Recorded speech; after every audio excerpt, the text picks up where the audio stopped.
हाँ तो दोस्तों, कैसे हैं आप सब। आशा करते हैं आप लोग बहुत अच्छे होंगे और मन लगाकर पढ़ाई कर रहे होंगे।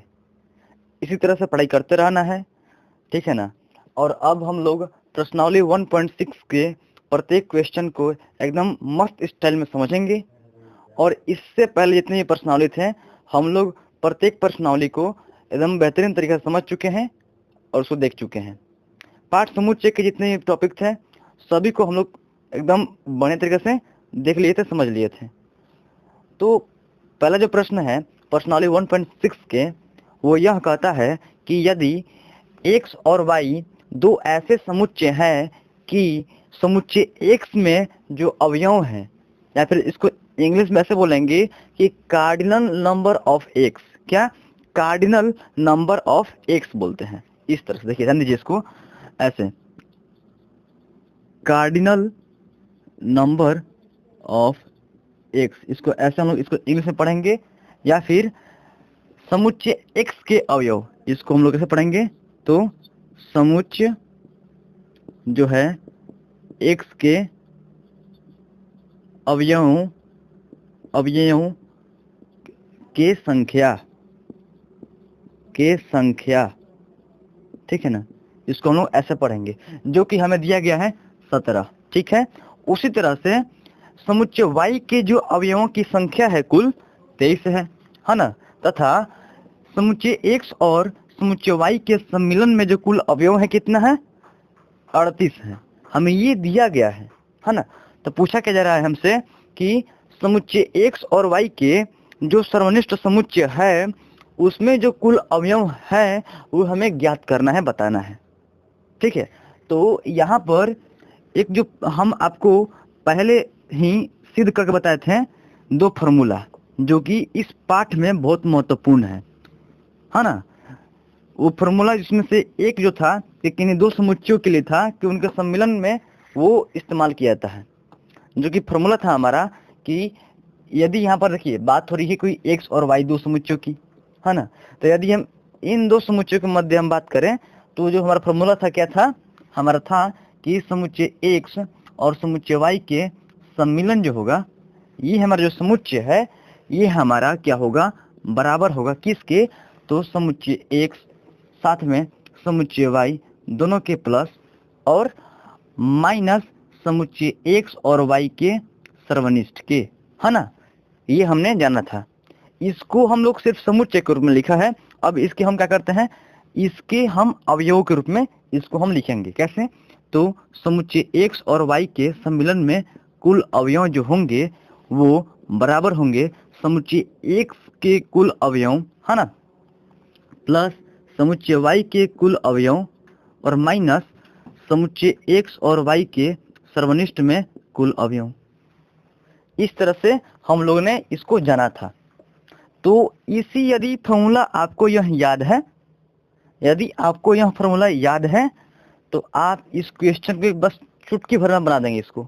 कैसे, तो हमें दिया गया है इसमें क्या कि x और y दो समुच्चय हैं, x का अवयव 17, y का अवयव 23, x और y का सम्मिलन कितना है, तो सम्मिलन में कुल 38 हमें ये दिया गया है। x और y के सम्मिलन में कुल 38 अवयव है, मतलब कि हमें इसकी वैल्यू दिया गया है 38।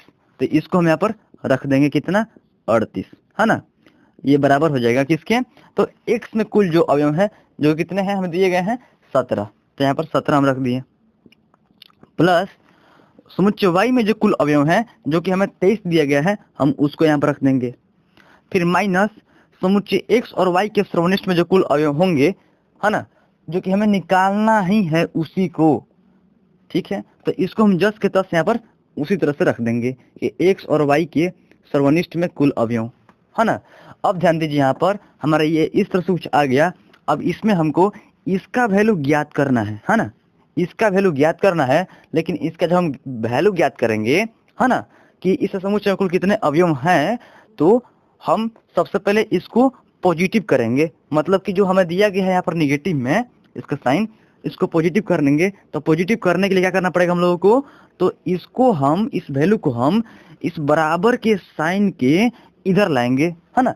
तो क्या हमारा हो जाएगा यहाँ पर, ये हमारा हो जाएगा कि समुच्चय x और y के सर्वनिष्ठ में कुल अवयव जो होंगे बराबर होंगे किसके, तो हमारा 17 और 23 यदि हम जोड़ते हैं तो हमारा कितना हो जाएगा, तो 3 इसमें से ले लिए हम और इसको दे दिए, तो 17 और 3 20 हो गया, और ये हमारा कितना रह गया जब 3 से निकाल लिए तो ये भी हमारा 20 रह गया, तो 20 और 20 40, मतलब कि इन दोनों को जब जोड़ेंगे तो हमारा 40 आ गया। ठीक है, इतना मिल गया। अब हमारा इधर जो 38 जो पॉजिटिव में था, जो प्लस में था, ये हमारा जब उधर जाएगा तो माइनस का 38 हो जाएगा यहाँ पर, है ना, माइनस का 38। अब आगे क्या हो जाएगा हमारा कि x और y के जो सर्वनिष्ठ समुच्चय में कुल अवयव होंगे, है ना, कितना होंगे, तो 40 में से 38 हट गया तो 2 होंगे। तो इस तरह से हम लोग निकाल लिए कि x और y के सर्वनिष्ठ में कुल कितने अवयव होंगे, हमने ज्ञात कर लिया कि 2 होगा, तो यही हमारा क्या होगा, यही हमारा आंसर होने वाला है यहाँ पर।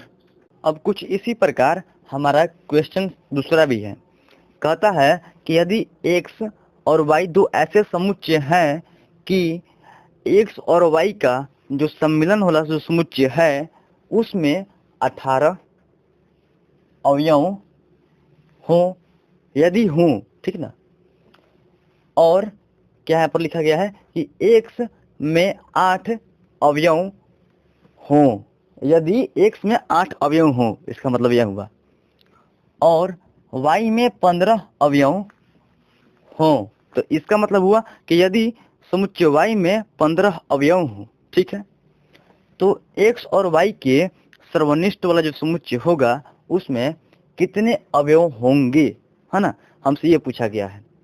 तो ध्यान दीजिए, यहाँ पर बताया गया है कि x और y के सर्वनिष्ठ जो सम्मिलन है उसमें 18 अवयव हो, मतलब इसका मतलब यह हुआ कि x और y के सम्मिलन वाला जो समुच्चय होगा उसमें जो अवयव होंगे वो हमारे यदि 18 हो, ये पूछ रहा है, और समुच्चय x है उसमें जो अवयव हैं यदि हमारा 8 है, और समुच्चय y में जो अवयव हैं यदि वो हमारा 15 है, तो समुच्चय x और y के सर्वनिष्ठ में कुल कितने अवयव होंगे, हमसे यह पूछा गया है। तो इसके लिए भी हम हूबहू वही फॉर्मूला इस्तेमाल करेंगे जो कि था हमारा क्या, यदि हम इन दो समुच्चय x और y के सापेक्ष में बात करें तो हमारा फॉर्मूला क्या हो जाएगा, हमारा फॉर्मूला होने वाला है कि x और y के सम्मिलन में कुल अवयव, है ना, क्योंकि यहाँ पर अवयव की बात हो रही है तो हम अवयव वाला समुच्चय लेंगे, तो जो होगा बराबर होगा समुच्चय x में कुल अवयव, है ना, प्लस समुच्चय y में कुल अवयव माइनस समुच्चय x और y के सर्वनिष्ठ वाला समुच्चय में कुल अवयव। ठीक है, तो हमको x और y का सम्मिलन वाला समुच्चय में कुल अवयव यदि हमारा 18 हो, समुच्चय x के अवयव यदि 8 हो, समुच्चय y के अवयव यदि 15 हो, तो ये क्या होगा, हमसे यही सवाल पूछा गया है, तो हमको ये निकालना है। और ये जो है इधर हमारा निगेटिव में है, माइनस में है, तो क्या करते हैं हम, सबसे पहले उसको हम इस बराबर के साइन के इधर लाते हैं और लाके इधर पटक देते हैं, तो हमारा क्या हो जाएगा, हमारा फॉर्मूला कुछ इस तरह से हो जाएगा फिर इसी को, कि समुच्चय x और समुच्चय y दोनों के सर्वनिष्ठ वाला जो समुच्चय है उसमें जो कुल अवयव होंगे बराबर होगा किसके, तो समुच्चय x में कुल अवयव, हूबहू इसको उतार दिया यहाँ पर, जोड़ समुच्चय y में कुल अवयव, हूबहू इसको हम यहाँ पर उतार दिए, है ना, और इधर जो हमारा था बराबर के साइन के इधर जो हमारा था कि x और y के सम्मिलन में कुल अवयव, तो उसको हम क्या करते हैं कि बराबर के साइन के उधर ले जाते हैं, क्योंकि हम इसको इधर लाए हैं तो इसको हम इधर लाए हैं तो इसको हम इधर अकेला रखेंगे ताकि हम वैल्यूज का पा सकें, है ना, तो इसको अब यदि उसको इधर ले जाते हैं तो जो प्लस में इधर था हमारा इधर का माइनस हो जाएगा, और क्या हो जाएगा, तो x y के सम्मिलन वाला समुच्चय में कुल अवयव हो जाएगा। इतना सुना रहा है। अब क्या करेंगे, इन तीनों का वैल्यू हमें दिया गया है, बस रख देंगे, हमारा इसका आंसर आ जाएगा। क्या आएगा, देखिए, समुच्चय x में कुल अवयव 8, समुच्चय y में कुल अवयव 15, जोड़ 15 हो जाएगा, माइनस x और y के जो हमारा सम्मिलन है उसमें कुल अवयव हमें दिया गया है 18, ठीक है ना। आगे देखिए 15 और 8 23 होता है, 23 माइनस का 18, ठीक है ना। 23 में से 18 घट गया, हमारा कितना बच गया 5। 5 हमारा क्या निकल गया, 5 हमारा निकल आ गया कि x और y के सर्वनिष्ठ में कुल अवयव, है ना, हमारा यही निकल कर आया है 5, x और y के सर्वनिष्ठ में कुल अवयव। और उसी तरह से यहाँ पर लिख देंगे इसको कि x और y के सर्वनिष्ठ में कुल अवयव, ठीक ना। तो इस तरह से हम लोग क्या कर लेंगे, इस तरह से हम लोग इसका वैल्यू फाइंड आउट कर लेंगे, ज्ञात कर लेंगे, यही हमारा होगा आंसर, ठीक है। प्रश्न संख्या 3 जो है, 400 व्यक्तियों के समूह में 250 हिंदी तथा 200 अंग्रेजी बोल सकते हैं, ठीक है ना। तो कितने व्यक्ति हिंदी तथा अंग्रेजी दोनों बोल सकते हैं। यहाँ पर हमें क्या दिया गया है कि 400 व्यक्तियों के समूह में, तो यहाँ पर यदि बोले हम तो थोड़ा सा ये जो क्वेश्चन है इनकम्प्लीट लग रहा है। वो इसलिए इसमें लिखना चाहिए था और भी जानकारी कि 400 व्यक्तियों में से, है ना, सभी के सभी किसी न किसी भाषा के लिए, है ना, उत्तरदायित्व है या फिर किसी न किसी भाषा को बोलते हैं, ऐसा कुछ इसमें एक जानकारी लिखनी चाहिए थी। तो हम क्या करेंगे यहाँ पर कि जो 400 है ना, हिंदी और अंग्रेजी दोनों के सम्मिलन का समुच्चय जो कुल अवयव होंगे उसमें 400 ले लेंगे। तो देखिए इसको हम हल कैसे करेंगे, तो इसको हम लोग कुछ हल इस तरह से करेंगे कि माना कि, है ना, जो समुच्चय हिंदी है, माना कि जो भाषा हिंदी हमारा है उसका जो समुच्चय होगा ना, वो हमारा कोई समुच्चय ए है।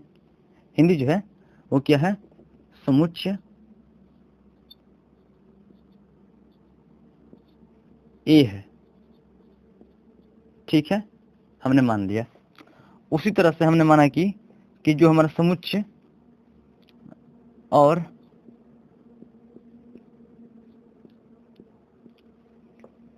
जो हमारा अंग्रेजी है इसका जो समुच्चय बनेगा,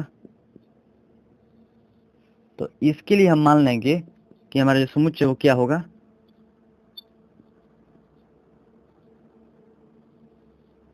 वो हमारा बी है ना।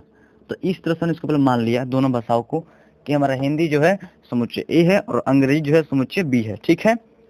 तो कहने का अर्थ क्या पर दिया गया है, पहले क्या जानकारी, 400 व्यक्तियों के समूह में, है ना। तो यहाँ पर एक बात देखना चाहिए था कि 400 व्यक्तियों, ठीक ना, में से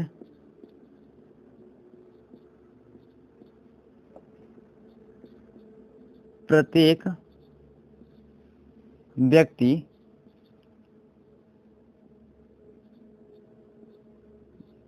है जो, ठीक ना, प्रत्येक व्यक्ति किसी न किसी,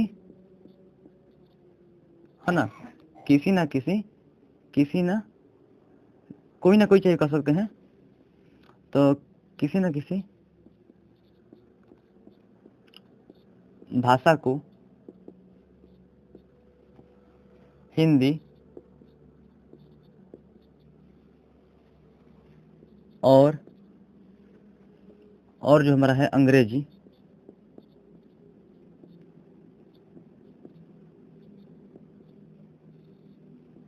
में से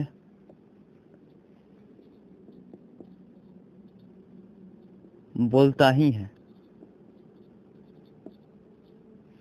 ठीक है। कुछ ऐसा लिखा होना चाहिए था यहाँ पर। तब हम क्या करेंगे यहाँ पर कि जो हमारा समुच्चय ए और समुच्चय बी जो है, इन दोनों के सम्मिलन जो होगा, इसमें जो कुल अवयव होंगे, मतलब कुल जो लोग होंगे, हमारा 400 हो जाएंगे।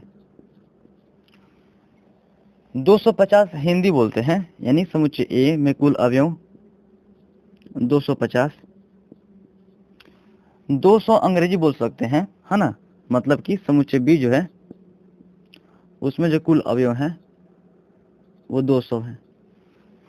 हमें निकालना क्या है कि कितने व्यक्ति हिंदी तथा अंग्रेजी दोनों लिखा हुआ है। दोनों मतलब कि वे अवयव जो कि इन दोनों समुच्चयों में होंगे, मतलब कि समुच्चय ए मतलब कि हिंदी में भी, समुच्चय बी मतलब कि जो हमारा अंग्रेजी वाला जो समुच्चय है उसमें भी, वे व्यक्ति जो दोनों समुच्चय दोनों भाषाओं को बोलते हैं।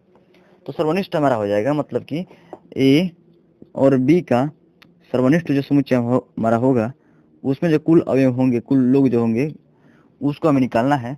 तो फिर वही जो फॉर्मूला हमारा होगा यहाँ पर कि ए और बी के सम्मिलन में कुल अवयव जो होंगे वो हमारा होंगे समुच्चय ए में कुल अवयव जोड़ समुच्चय बी में भी कुल अवयव घटाओ समुच्चय ए और बी के सर्वनिष्ठ में कुल अवयव। इसको हम लोग इस्तेमाल करेंगे और हमें निकालना है ए और बी के सर्वनिष्ठ में कुल अवयव, जो कि हमारा यहाँ पर दिया हुआ है। तो इसको हम लोग इधर ला देंगे जस्ट प्रीवियस क्वेश्चन जैसा।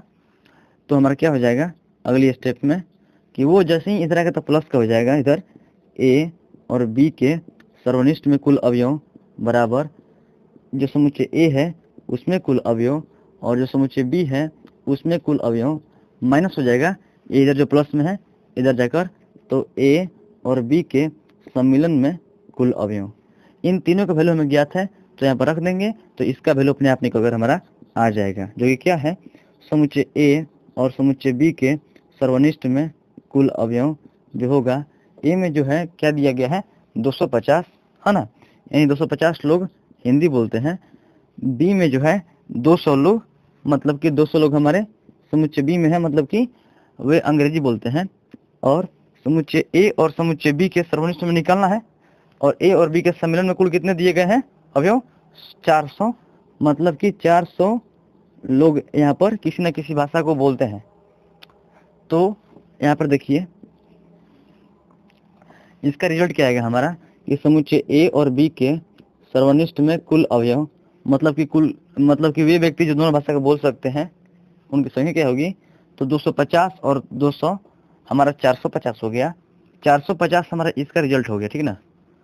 और 450 में से हम 400 घटा देंगे तो हमारा 50 बच जाएगा, मतलब कि 50 लोग होंगे जो हमारे या तो हिंदी भी बोलते, मतलब कि वो हिंदी भी बोलते हैं और अंग्रेजी बोलते हैं, ऐसे 50 लोग होंगे इन 400 में से। यही हमारा उत्तर होगा।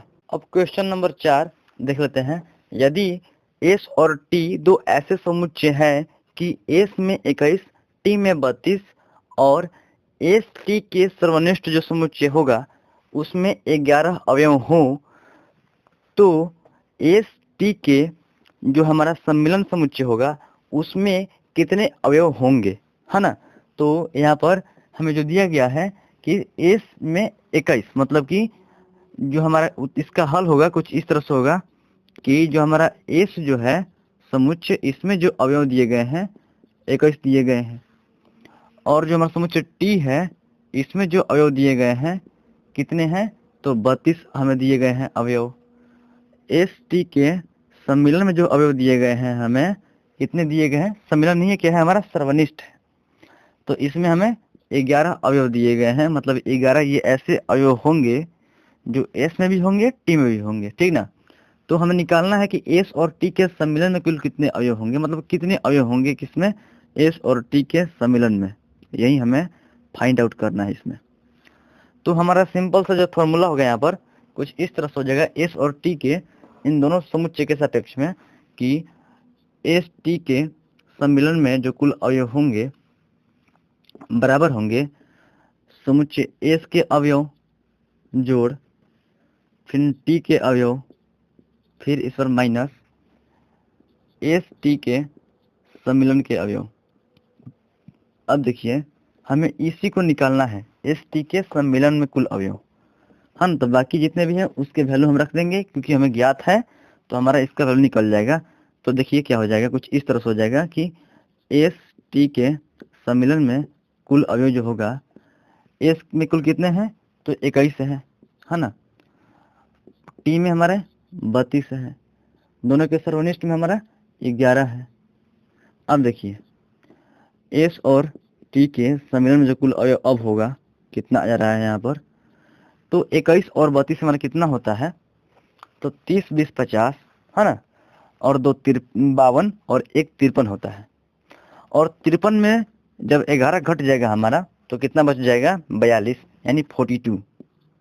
तो 42 हमारा क्या होगा यहाँ पर उत्तर होगा, जो कि समुच्चय एस और टी के सम्मिलन में कुल अवयव होंगे।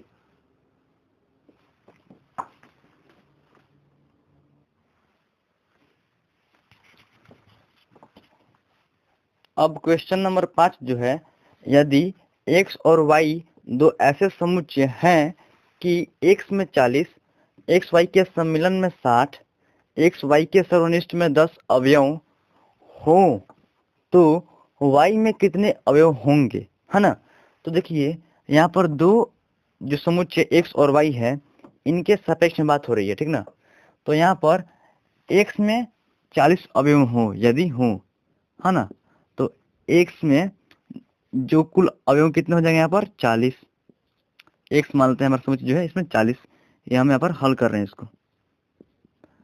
तो और क्या है इसमें कि x और y के जो सम्मिलन है उसमें 60, तो x और y के सम्मिलन में कुल अवयव 60 दिया गया है। यदि ऐसा हो x और y के सर्वनिष्ठ में 10 अवयव, x y के सर्वनिष्ठ में जो कुल अवयव हैं कितने हैं 10,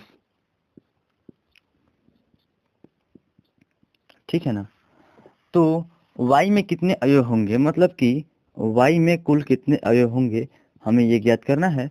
तो इसके लिए भी हम वही फार्मूला यहाँ पर x और y के सापेक्ष में निकालेंगे। क्या होगा हमारा फार्मूला, x y के सम्मिलन में कुल अवयव बराबर x के अवयव जोड़ y के अवयव घटाओ x y के सर्वनिष्ठ जो होगा हमारा उसका अवयव। अब देखिए हमें यहाँ पर निकालना है इसको, और ये हमारा प्लस में इधर है तो इसको हम यही रन देते हैं, और इसके अलावा बाकी जो भी है इधर बराबर के संख्या इधर उसको हम इधर लाते हैं। तो हमारा क्या हो जाएगा, एक्स वाई के सम्मिलन में कुल अवयव पहले से इधर हमारा है ना। एक्स में कुल अवयव इधर आएंगे तो माइनस का हो जाएगा कि एक्स में कुल अवयव, एक्स और वाई के सर्वनिष्ठ में कुल अवयव इधर माइनस में है, इधर आएगा तो हमारा जैसा ही बराबर के संख्या इधर आएगा तो प्लस में हो जाएगा, तो हो जाएगा एक्स वाई के सर्वनिष्ठ में कुल अवयव बराबर क्या हो जाएगा हमारा समुच्चय वाई के कुल अवयव, है ना। अब इसका वैल्यू इन तीनों का वैल्यू में ज्ञात है जो कि यहाँ पर दिया गया है, तो रख लेंगे और इसका आंसर निकाल लेंगे।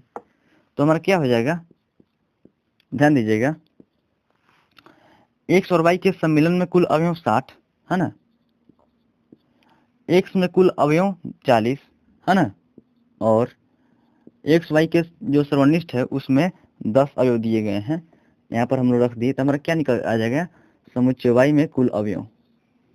आगे देखिएगा, 40 में से 60 में से 40 घट गया तो 20 बच गया, 20 में 10 जुड़ जाएगा तो 30 हो जाएगा, मतलब कि हमारा 30 आ जाएगा क्या समुच्चय वाई में कुल अवयव।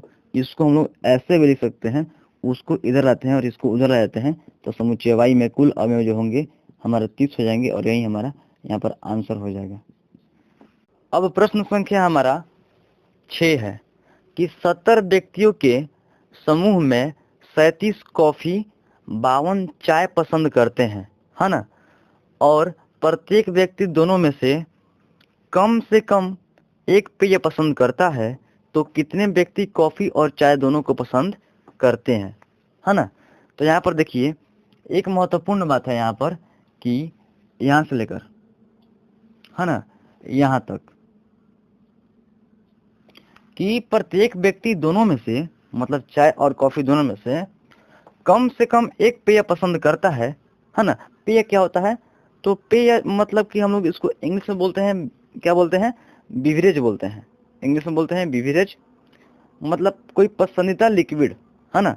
जैसे कि किसी के लिए दूध होता है, किसी के लिए चाय होता है, किसी के लिए कॉफी होता है, किसी के लिए जूस होता है, किसी के लिए कुछ होता है ना। तो यहाँ पर क्या है कि चाय और कॉफी दो बिवरेज यानी पेय की बात हो रही है। तो इन दोनों पेय में मतलब क्या है कि प्रत्येक व्यक्ति 70 व्यक्ति की जो समूह है उसमें से प्रत्येक व्यक्ति दोनों में से, मतलब चाय और कॉफी दोनों में से कम एक पेय पसंद करता है ना। तो यदि इस तरह से आप लिखा हुआ है चूंकि, तो इसलिए हम क्या करेंगे कि 70 को चाय और कॉफी दोनों समुच्चयों के सम्मिलन में कुल अवयव 70 हमारा हो जाएगा। यहाँ पर क्या करेंगे हम लोग, सबसे पहले कि जो हमारा चाय है उसके लिए और जो कॉफी है उसके लिए एक एक समुच्चय मान लेंगे। जैसे कि देखिए, माना कि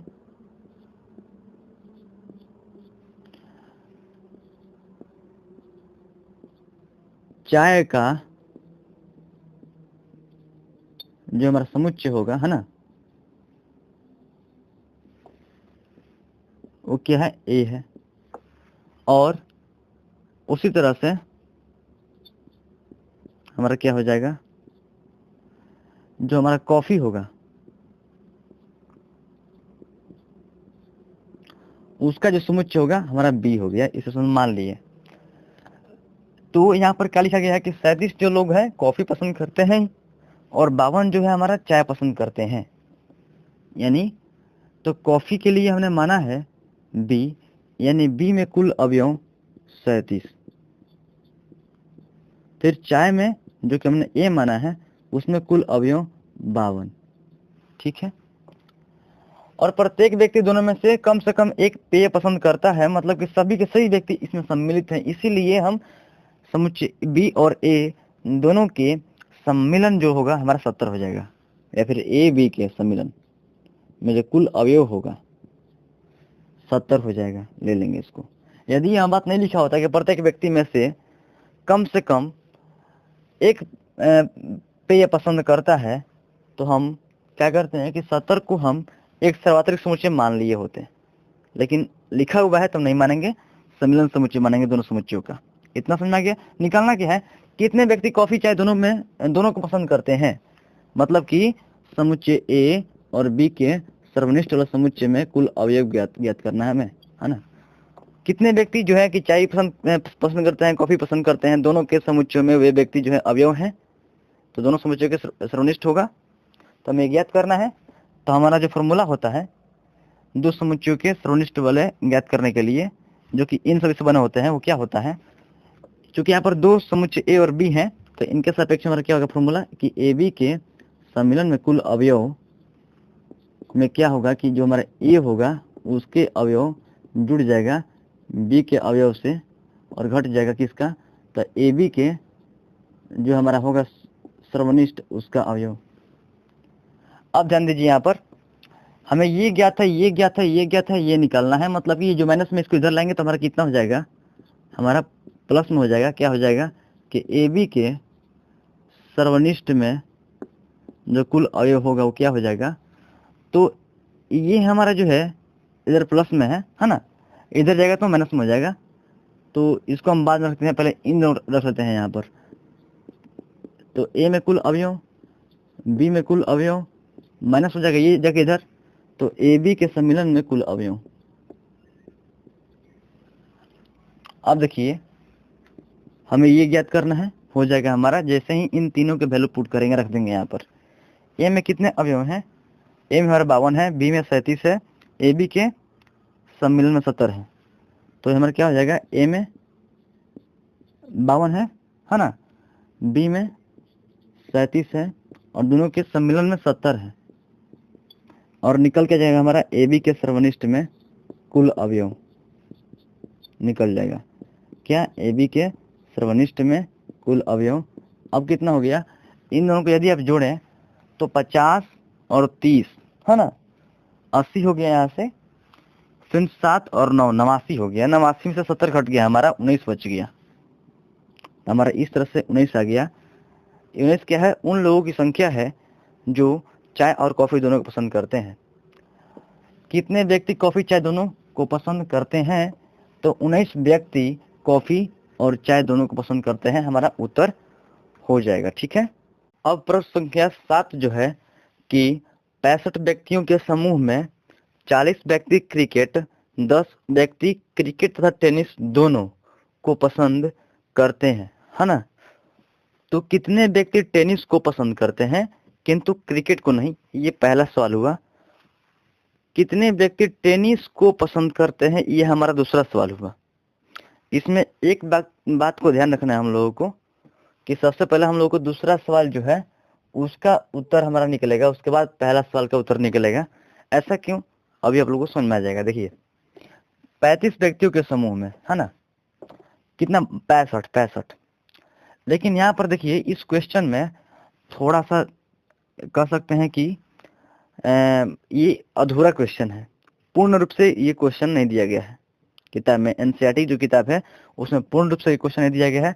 पूर्ण रूप से ये क्वेश्चन तब जाकर होता, संपन्न होता, जब यहाँ पर लिखा होता कि 65 व्यक्तियों के समूह में जो है, तो सभी के 65 में से सभी के सभी व्यक्ति, है ना, किसी न किसी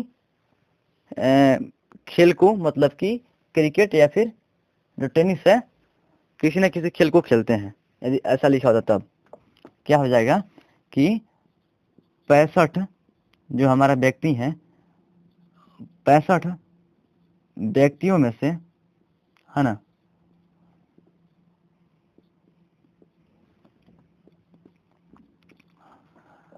हर प्रत्येक व्यक्ति लिख सकते हैं, प्रत्येक व्यक्ति जो है किसी न किसी खेल को खेलते हैं। दोनों में से, ऐसे लिख सकते हैं कि हाँ, दोनों में से किसी न किसी खेल को खेलते हैं। खेल को यहाँ पर खेलना है ना जी, नहीं, पसंद करने की बात है, तो खेल को पसंद करते हैं। पसंद यहाँ पर हो जाएगा करते हैं। यदि हमारा ऐसा लिखा होता तो ये क्वेश्चन है हमारा पूर्ण रूप से कंप्लीट होता, और जिस तरह से हमारे बुक में इसका आंसर दिया होगा, है ना, वो निकल पाता। ध्यान दीजिए यहाँ पर। अब क्या हो जाएगा कि यहाँ पर एक जो है यहाँ पर खेल क्रिकेट और दूसरा जो है टेनिस है। तो हम क्या करते हैं कि जो खेल क्रिकेट है उसके लिए एक समुच्चय मान लेते हैं, और जो टेनिस है उसके लिए एक और दूसरा समुच्चय मान लेते हैं। तो हम इसको हल इस तरह से कुछ करेंगे कि जो माना कि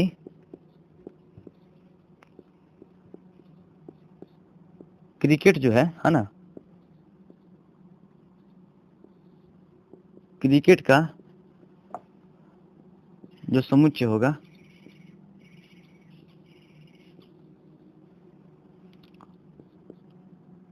हमने मान लिया यहाँ पर सी से, है ना, मान लिए।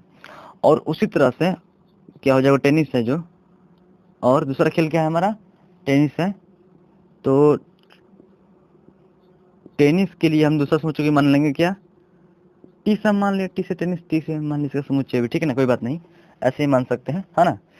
तो यहाँ पर हमें क्या दिया गया है, 65 व्यक्तियों के समूह में, है ना, 40 व्यक्ति जो है क्रिकेट, 10 व्यक्ति क्रिकेट टेनिस दोनों को पसंद करते हैं। 40 व्यक्ति क्रिकेट को, मतलब कि जो सी जो समुच्चय है उसमें जो कुल अवयव होंगे 40 होंगे। 10 व्यक्ति क्रिकेट और टेनिस दोनों को, मतलब कि जो क्रिकेट है और टेनिस है दोनों के जो सर्वनिष्ठ होगा, है ना, उसमें कुल व्यक्ति 10, मतलब कि 10 ऐसे व्यक्ति हैं जो क्रिकेट को पसंद करते हैं और टेनिस को भी पसंद करते हैं। मतलब कि वे अवयव, यहाँ पर व्यक्ति क्या है, अवयव है ना, तो वे अवयव जो कि क्रिकेट के समुच्चय में भी है और टेनिस के समुच्चय में भी शामिल है। तो सर्वनिष्ठ हो जाएगा दोनों समुच्चयों का, जो कि 10 हो गया, ठीक है। और हमारा जो हमारा दिया गया 65 65 हो गया है हमारा, तो हो जाएगा सी और टी, क्रिकेट और टेनिस दोनों के सम्मिलन के जो समुच्चय है उसमें कुल अवयव 65, ठीक है। तो कितने व्यक्ति टेनिस को पसंद करते हैं किंतु क्रिकेट को नहीं, इसका हमारा उत्तर बाद में निकलेगा। कैसे, ध्यान दीजिएगा, क्योंकि यदि हमको इसको निकालना है तो इसको निकालने के लिए हम लोगों को क्या करना पड़ेगा, निकालना पड़ेगा कि टेनिस को पसंद करते हैं क्रिकेट को नहीं, तो टी माइनस के सी में कुल अवयव, है ना, इसको निकालना पड़ेगा। और इसको निकालने के लिए हमको क्या चाहिए, क्योंकि इतना जो होता है इतना बराबर होगा हमारा क्या, कि इसमें जो कुल अवयव होंगे तो टोटल टी में अवयव में माइनस हो जाएगा टी और सी के सर्वनिष्ठ का कुल अवयव। ये तो हमें ज्ञात है, जो कि हमें दिया गया है, टी और सी के सर्वनिष्ठ में कुल अवयव 10, लेकिन ये हमें ज्ञात नहीं है ना। और यही हमारा पूछा गया है सेकेंड नंबर क्वेश्चन, कितने व्यक्ति टेनिस को को पसंद करते हैं जो कि टेनिस में कुल अवयव होंगे। तो पहले हमको बाद वाला क्वेश्चन का उत्तर देना पड़ेगा जो कि ये, उसके बाद हमारा अपने आप पहला वाला क्वेश्चन उत्तर निकल जाएगा। देखिए कैसे। तो इन जो दिए गए यहाँ पर इंफॉर्मेशन हमें, इनके अनुसार यहाँ पर जो हमारा फॉर्मूला लगेगा समुच्चय टी और सी के सापेक्ष में क्या होंगे, वो फॉर्मूला कि टी और सी के सम्मिलन का जो समुच्चय होगा उसमें जो कुल अवयव होंगे बराबर होंगे टी में कुल अवयव, है ना, जोड़ सी में कुल अवयव और माइनस क्या हो जाएगा, तो टी सी के सम्मिलन में कुल अवयव। ठीक है, इसमें हमको ये ज्ञात है टी और सी के सम्मिलन जो कि कितना है यहाँ पर 65, तो इसको हम यहाँ पर रख देते हैं। ठीक है ना, 65। टी में कुल अवयव ये हमें ज्ञात नहीं है ना, जो कि निकालेंगे यहाँ से, हम लोग निकाल लेंगे इसको। तो ये हमारा वैसे रह जाएगा कि टी के कुल अवयव यानी टेनिस में कुल अवयव कितने लोग सम्मिलित है, कितने लोग इसको पसंद करते हैं। अब क्या है कि क्रिकेट में को कितने लोग पसंद करते हैं, तो सी में कुल अवयव 40 लोग क्रिकेट को पसंद करते हैं। क्रिकेट और टेनिस दोनों को कितने लोग पसंद करते हैं, तो 10 लोग हमें दिया गया है यहाँ पर पहले से कि 10 लोग दोनों को पसंद करते हैं। अब हम इसको निकाल लेंगे कैसे, तो ये इधर प्लस में है तो इसको हम ऐसे रख देते हैं इधर, बाकी जो है इसको इधर लाते हैं तो 65, है ना, ये इधर आएगा तो माइनस का 40 हो जाएगा, ये इधर आएगा तो प्लस का 10 हो जाएगा, इतना बराबर समुच्चय टी में कुल अवयव हो जाएंगे। आगे देखिए, हमारा समुच्चय टी में जो कुल अवयव होंगे, है ना, वो क्या होंगे, तो इसमें से ये घटेगा जब 65 में से 40 घट गया तो 25 बच गया, 25 में जब 10 जुड़ जाएगा तो 35 हमारा रिजल्ट हो जाएगा, है ना। तो इस तरह से हम लोग जो टेनिस में कुल लोग टेनिस को पसंद करते होंगे वो 35 होंगे, है ना। तो जब बादल जो क्वेश्चन था कि कितने व्यक्ति टेनिस को पसंद करते हैं, तो उसका हमारा उत्तर होगा 35, वो निकल गया पहले। अब जो पहला जो क्वेश्चन था कि कितने व्यक्ति टेनिस को पसंद करते हैं किंतु क्रिकेट को नहीं, उसका अब हम रिजल्ट निकालेंगे जो क्या होगा, टी माइनस सी निकालना है हमें, जिसको हम लोग बोलते हैं सिर्फ और सिर्फ जो लोग टेनिस को पसंद करते हैं। तो इसका वैल्यू यहाँ पर रख देंगे हम, जो क्या आया है 35, है ना, और इसका ही वैल्यू रख देंगे यहाँ पर जो कि हमारा क्या दिया गया था 10, जो कि दोनों खेलों को पसंद करते थे जो लोग, है ना। तो इस तरह से हम लोग यहाँ पर इसका वैल्यू निकाल लेंगे, क्या टी माइनस सी यानी टेनिस और क्रिकेट के अंतर वाला जो समुच्चय होगा उसमें कुल अवयव, है ना, या फिर सिर्फ और सिर्फ टेनिस में जो लोग अवयव होंगे। तो क्या हो जाएगा ये हमारा, ये कुछ इस तरह से हमारा हो जाएगा कि टेनिस को पसंद करने वाले जो लोग सिर्फ और सिर्फ होंगे उनकी जो संख्या आएगी कितनी आएगी, तो 25 आएगी। और इस तरह से हमारा क्वेश्चन नंबर 7 जो है हमारा सॉल्व हो गया। अब हम लोग प्रश्न संख्या 8 को समझ लेते हैं। एक कमेटी में 50 व्यक्ति फ्रेंच, 20 व्यक्ति स्पेनिश और 10 व्यक्ति स्पेनिश और फ्रेंच दोनों ही भाषाओं को बोल सकते हैं, है ना। कितने व्यक्ति इन दोनों ही भाषाओं में से कम एक भाषा बोल सकते हैं, हमसे ये पूछा जा रहा है। तो सबसे पहले क्या करते हैं हम कि जो जो हमें दिया गया है उसको हम लोग लिख लेते हैं, ठीक है ना। तो हमें क्या दिया गया है कि दो भाषा है, एक फ्रेंच और एक स्पेनिश, ठीक ना। और कुछ लोग हैं कि जो फ्रेंच को क्या करते हैं कि फ्रेंच भाषा बोल सकते हैं या फिर बोल लेते हैं, और कुछ स्पेनिश बोल लेते हैं, कुछ दोनों भाषा बोल लेते हैं। तो इन दोनों फ्रेंच और स्पेनिश इन दोनों ही भाषाओं की हम कुछ समुच्चय मान लेते हैं, सूचक लेकर कुछ, है ना। तो जैसे कि यहाँ पर क्या हो जाएगा हमारा, माना कि जो भाषा यहाँ पर क्या है फ्रेंच,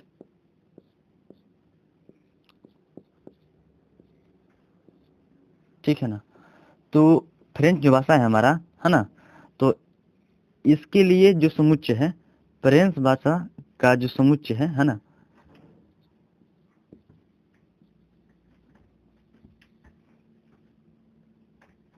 भाषा, माना कि भाषा फ्रेंच का जो समुच्चय है वो हमारा ए है, ठीक है।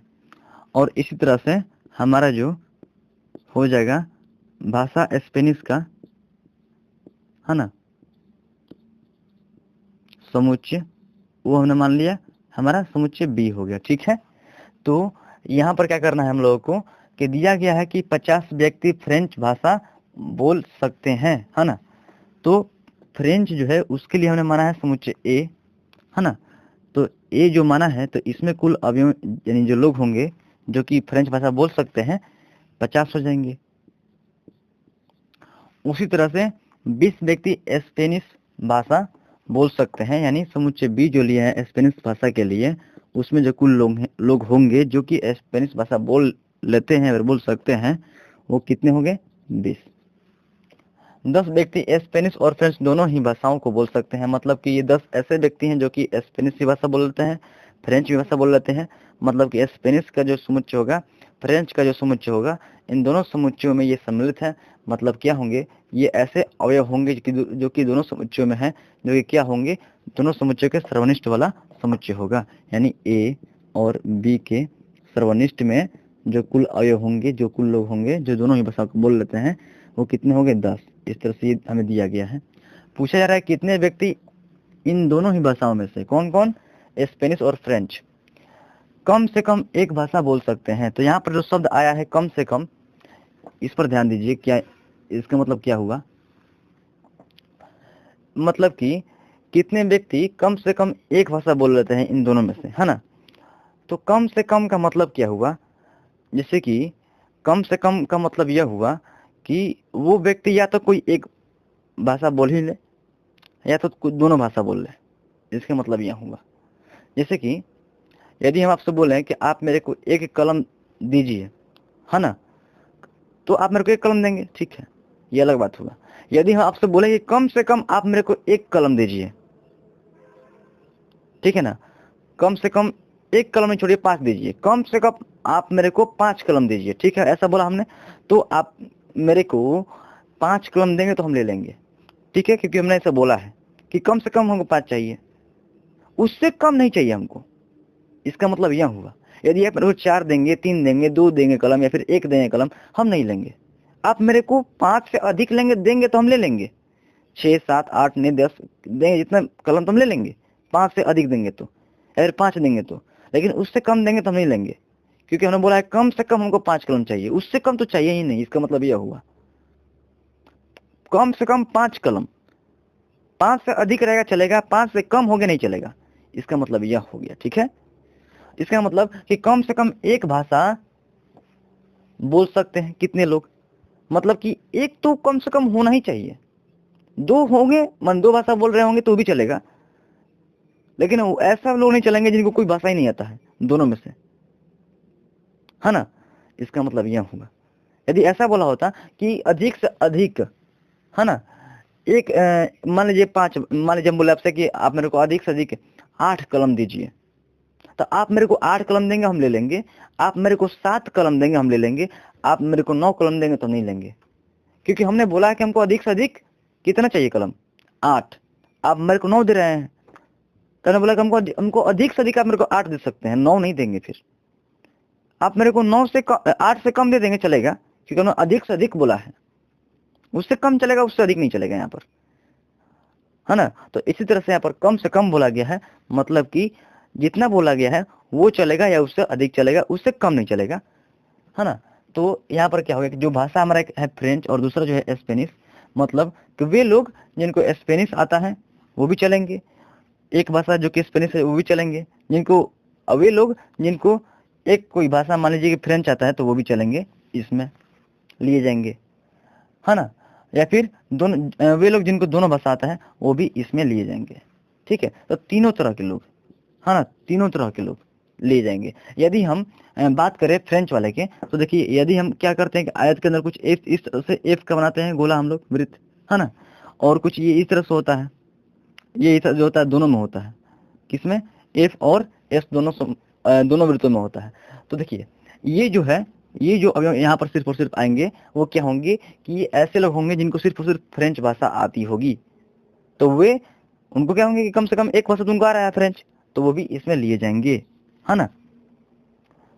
उसी तरह से ये मान लीजिए कोई हमारा एस के लिए है वृत्त, समुच्चय एस जो है हमारा, जो कि स्पेनिश के लिए है, उसके लिए वृत्त है, तो इसमें हमारा कुछ इस तरह से बना था हमारा आकृति, है ना, आयत के अंदर। तो यहाँ पर जो होगा वे लोग आएंगे जिनको सिर्फ और सिर्फ स्पेनिश भाषा आता होगा, फ्रेंच नहीं आता होगा, है ना। तो ये भी लोग चलेंगे, कम से कम एक तो भाषा है इनके पास, एक भाषा तो ये बोल ही सकते हैं। अब यहाँ पर जो है और यहाँ पर जो है ना, वे लोग आएंगे जिनको फ्रेंच भी आता है और स्पेनिश भी आता है। तो ये ऐसे लोग हो गए जिनको दोनों भाषा आता है, तो वो भी चलेंगे, कम से कम एक, मतलब उससे अधिक चलेंगे, एक से कम नहीं चलेंगे, है ना। तो तीनों तरह के लोग चलेंगे, जिनको फ्रेंच आता है सिर्फ और सिर्फ, जिनको स्पेनिश आता है सिर्फ और सिर्फ, वो भी चलेंगे, जिनको फ्रेंच और स्पेनिश दोनों आता है वो भी चलेंगे। तो ऐसे लोग मतलब कि तीनों को मिलाकर, है ना, इसको भी और ये दोनों वालों को मिलाकर आपस में, इन तीनों को मिलाकर क्या बनता है हमारा जो बनता है आयत के अंदर ए, यहाँ पर ए नहीं है, यहाँ पर क्या है एफ और एस है ना। तो यहाँ पर क्या हो जाएगा, एफ और एस के सम्मिलन वाला समुच्चय बनेगा। ठीक है, तो हमको यही निकालना पड़ेगा यहाँ पर, ठीक है ना। हम आप लोगों को वेन आरेख के माध्यम से कुछ कुछ समझाने की कोशिश की है, जिससे आप लोग स्पष्टता समझ जाएंगे, है ना। अब देखिए यहाँ पर क्या निकालना पड़ेगा हम लोगों को, तो एस और एफ का सम्मिलन का जो समुच्चय होगा वो निकालना पड़ेगा, उसमें जो कुल अवयव होंगे, कुल जो लोग होंगे हम वे निकालना पड़ेगा, है ना। इनमें तीन तरह लोग होंगे, जिनको सिर्फ और सिर्फ स्पेनिश आता हो, ऐसा भी लोग होंगे, जिनको सिर्फ और सिर्फ फ्रेंच आता हो, ऐसा भी लोग होंगे, और जिनको सिर्फ और सिर्फ नहीं, जिनको दोनों भाषा आता है, स्पेनिश और फ्रेंच, ऐसा भी लोग इसमें होंगे। अब जान लीजिए ये क्या होगा हमारा, तो इसमें जो कुल अवयव होंगे, स्पेनिश में कुल अवयव, कुल लोग जिनको सिर्फ और सिर्फ स्पेनिश भाषा आता है, नहीं जिनको स्पेनिश भाषा आता है ऐसे लोग, है ना। फिर फ्रेंच में जिनको सिर्फ नहीं, जिनको फ्रेंच भाषा आता है ना, उनकी संख्या घट जाएगी। फिर किसकी, तो स्पेनिश और फ्रेंच दोनों के सर्वनिष्ठ के कुल अवयव, ऐसे लोग जिनको दोनों भाषा आती है उनको एक बार घटा दिया जाएगा, है ना। तो हमारा निकल जाएगा एस और एफ के सम्मिलन में कुल अवयव, कुल लोग जिनको स्पेनिश आता होगा सिर्फ और सिर्फ, फ्रेंच आता होगा सिर्फ और सिर्फ, है ना, और जिनको दोनों आता होगा, तो हमें इसमें निकल जाएगा। तो इसका वैल्यू निकाल लेंगे।